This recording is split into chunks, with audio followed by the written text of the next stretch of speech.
Hello Kattathe കിളിക്കുണ്ടിൻ്റെ the promo വിശേഷത്തിലേക്ക് ഏവർക്കും സ്വാഗതം. അങ്ങനെ നിധിയുടെ ഓഫീസിൽ നിന്ന് ഒരു മാനേജരും അതുപോലെ 2 സ്റ്റാഫും ഒക്കെ വരുന്നുണ്ട്. വരുന്നത് നേരത്തെ തന്നെ സുഭാഷിൻ്റെ അടുത്ത് പറഞ്ഞിട്ടുണ്ടായിരുന്നു. പിന്നെ സുഭാഷ് അങ്ങനെ അവർക്ക് കൊടുക്കാനായിട്ട് എന്തെങ്കിലും മേടിക്കണം എന്നൊക്കെ സുധീഷിക്കൊണ്ട് വേണ്ട, ഞാനെല്ലാം കരുതി വെച്ചിട്ടുണ്ടെന്ന് പറയുകയാണ്.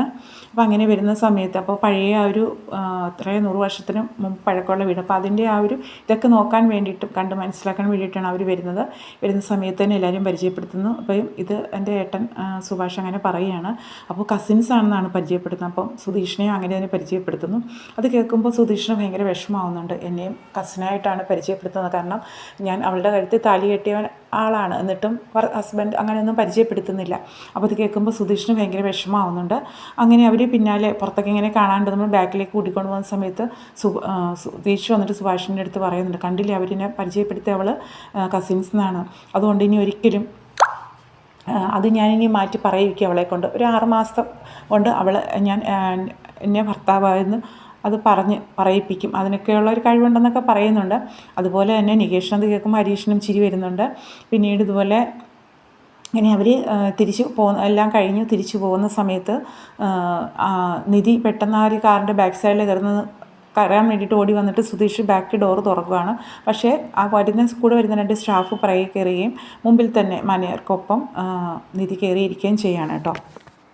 അത് കാണുമ്പോൾ സുധീഷിനൊട്ടും സഹിക്കുന്നില്ല, കാരണം തൻ്റെ വൈഫല്ലേ. അപ്പോൾ അയാളുടെ കൂടെ കയറിയിരുന്ന് ഭയങ്കര സ്വാതന്ത്ര്യമായിട്ട് കാര്യങ്ങൾ പറയും, സംസാരിക്കുകയൊക്കെ ചെയ്യുന്ന കാണുമ്പോൾ സുധീഷിന് ഇത്തിരി അസൂയൊക്കെ തോന്നുന്നുണ്ട്. അതിനുശേഷം അവർ പോയി കഴിഞ്ഞിട്ടും സുധീഷിനാകെ ടെൻഷനാണ്, അവളിനിയിപ്പോൾ എന്നെ അംഗീകരിക്കില്ല എന്നുള്ള രീതിയിൽ. അപ്പോൾ സുധീഷ് എന്നിട്ട് സുഭാഷിൻ്റെ അടുത്ത് പറയുന്നുണ്ട്, ഇനിയിപ്പോൾ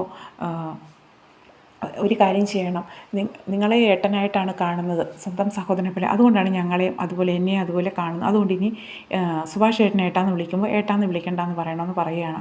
അപ്പോൾ സുഭാഷ് പറയുന്നത്, എന്താണ് നീ പറയുന്നത്, ആ കുട്ടി എന്ന് പറയുന്നത്, അതുകൊണ്ടാണ് എന്നെ അങ്ങനെ അംഗീകാരം കിട്ടാത്തതെന്നൊക്കെ പറഞ്ഞ് ദേഷ്യപ്പെടുകയാണ്.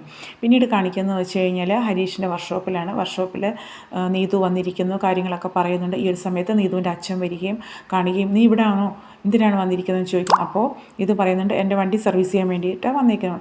വണ്ടി എന്തിയെ, അത് മറന്നുപോയി, സത്യം പറഞ്ഞാൽ കള്ളമല്ലേ പറഞ്ഞത്. അപ്പോഴേക്കും നീതുവിൻ്റെ അച്ഛൻ ഇതിനെ കൈപ്പിടിച്ച് വലിക്കുകയാണ്, നീ ഇവിടെ വന്നിരുന്ന് സൊല്ലാൻ വേണ്ടിയിട്ടാണ് വന്നിരിക്കുന്നത്, പെട്ടെന്ന് വീട്ടിലേക്ക് വരുമെന്ന് പറഞ്ഞിട്ട്. പക്ഷേ നീ ഇത് പോകാൻ കൂട്ടാക്കുന്നില്ല, അച്ഛൻ പോയി കഴിഞ്ഞാൽ പിന്നാലെ വന്നോളാം, ഞാൻ ചെയ്യാൻ കാര്യം പറഞ്ഞതെന്ന് വെച്ചിട്ട് ഒന്നും സംഭവിക്കാൻ പോകുന്നില്ല.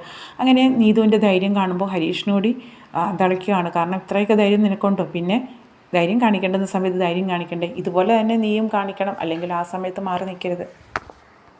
നീതുവിൻ്റെ ധൈര്യം കണ്ടും സത്യം പറഞ്ഞാൽ ഹരീഷിനും പേടിയാവുന്നുണ്ട്, കാരണം എങ്ങാനും കല്യാണം അങ്ങനെ നടക്കാതെ തോന്നുന്നു, ഇവിടെ ഇതുപോലെ ആയിരിക്കില്ലേ എന്നൊക്കെ ഹരീഷും ചിന്തിക്കുന്നുണ്ട്.